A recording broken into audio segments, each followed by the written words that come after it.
नमस्कार, मी पंजाब डक. राज्यातल्या सर्व शेतकऱ्याला सांगू इच्छितो की राज्यामध्ये 27 ऑगस्ट, 28 ऑगस्ट, 29 आणि 30च्या दरम्यान राज्यात सुरुवात सांगायची झाली तर 27 ऑगस्ट पासून घेऊ. 27 ऑगस्ट मध्ये सांगायचं झालं तर पूर्व विदर्भाकडून पावसाला सुरुवात होणार आहे.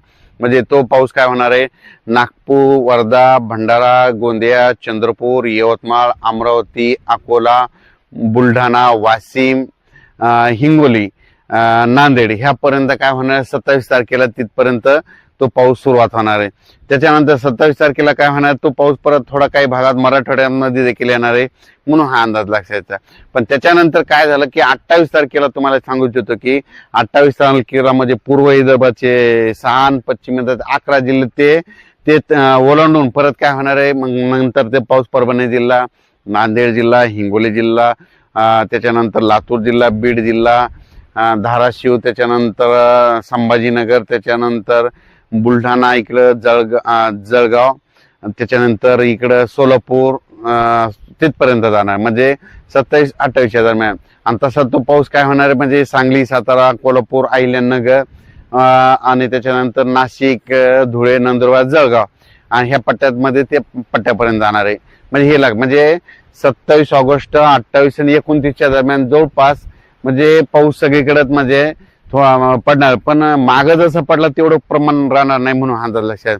तसा पाऊस पडणार आहे फक्त कधी की काय होणार आहे म्हणजे 28 तारखेला एकदा आणि 30 तारखेला एकदा. 30 ऑगस्टला काय होणार आहे की म्हणजे पूर्व विदर्भ म्हणजे नागपूर, वर्धा, भंडारा, गोंदिया, चंद्रपूर, यवतमाळ, वाशिम, हिंगोली, नांदेड, परभणी, त्याच्यानंतर लातूर, त्याच्यानंतर काय होणार आहे इकडं जालना, इकडं जालना, त्याच्यानंतर बुलढाणा, अमरावती, अकोला, म्हणजे ह्या पट्ट्यामध्ये काय होणार आहे 30 आणि 31 तारखेला काय होणार आहे, थोडा 30 तारखेला जरा चांगलाच पाऊस पडणार आहे. सारखा म्हणजे रिमझिम पण जोरात राहणार आहे, हे लक्षात. फक्त शेतातून पाणी बाहेर निघणार आहे फक्त. आणि काही भागामध्ये काय होणार, हे सगळ्यात महत्वाचं सांगायचं झालं तर हे पाऊस जास्त विदर्भातच जास्त पडणार आहे. म्हणजे विदर्भाकडे जरा जास्त राहणार आणि त्याच्यामध्ये मराठवाड्यामधले काही जिल्हे घेणार आहे, म्हणून हे लक्षात. पण 27-28 तारखेला तुम्हाला एक सांगू इच्छितो की 27, 28, 29चा पाऊस काय होणार आहे म्हणजे सोलापूर जिल्हा, इकडं लातूर, धाराशिव, इकडं त्याच्यानंतर सांगली, सातारा, सोलापूर, कोल्हापूर, त्याच्यानंतर अहिल्यानगर ह्या भागामध्ये तिकडे जाणार आहे, म्हणून हे लक्षात. पण राज्यात सांगायचं झालं तर म्हणजे सगळ्यात जास्त पाऊस काय होणार आहे पूर्व विदर्भ, पश्चिम विदर्भ, त्याच्यानंतर मराठवाड्याच्या काही जिल्ह्यामध्ये जरा जास्त राहणार आहे, म्हणून हा अंदाज लक्षात. ज्या शेतकऱ्यांची फवारण्याची कामे असतील तर फवारणी करून घ्या, खतं घालायचे तर खतं घालून घ्या. आणि त्याच्यानंतर कोल्हापूरवाले, त्याच्यानंतर पुणे, त्याच्यानंतर सांगली, त्या शेतकऱ्यासाठी आनंदाची बातमी. कारण की काय झालं तिकडं म्हणजे एवढा काही मोठा पाऊस येणार नाही, पूर परिस्थिती काही निर्माण होणार नाही. त्याच्यामुळे पुणेकरांनी, कोल्हापूर, सांगली, साताराकडल्या शेतकऱ्यांनी काही चिंता करायची गरज नाही.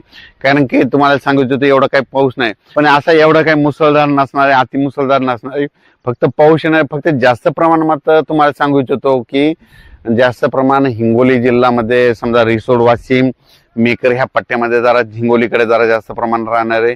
म्हणजे अकोला तिकडल्या भागामध्ये जास्त राहणार आहे, म्हणून हे लक्षात. महाराष्ट्रामध्ये मध्ये एवढं काही राहणार, फक्त शेताच्या पाणी बाहेर निघणार आहे, थोडंफार वाड्याला पाणी येईल असं राहणार आहे. पण राज्यात सांगायचं झालं तर असा एवढा काही मोठा पाऊस नाही.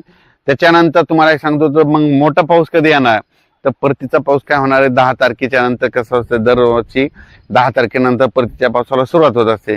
तर 10 सप्टेंबर नंतर मग राज्यात जरा 10 ते 15च्या दरम्यान म्हणजे सप्टेंबरच्या दुसऱ्या आठवड्यात चांगला पाऊस येण्याची एक चांगली शक्यता आहे.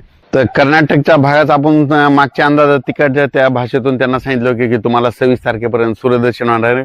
पण 27-28च्या दरम्यान तेलंगणा, कर्नाटक, आंध्र प्रदेशमध्ये तिकडे देखील भाग बदलत पाऊस पडणार आहे. म्हणून तेलंगणा, कर्नाटकच्या सर्व शेतकरी, बेळगाव, मंगसुरी त्या भागातली शेतकऱ्यांनी हा अंदाज लक्षात घ्यायचा.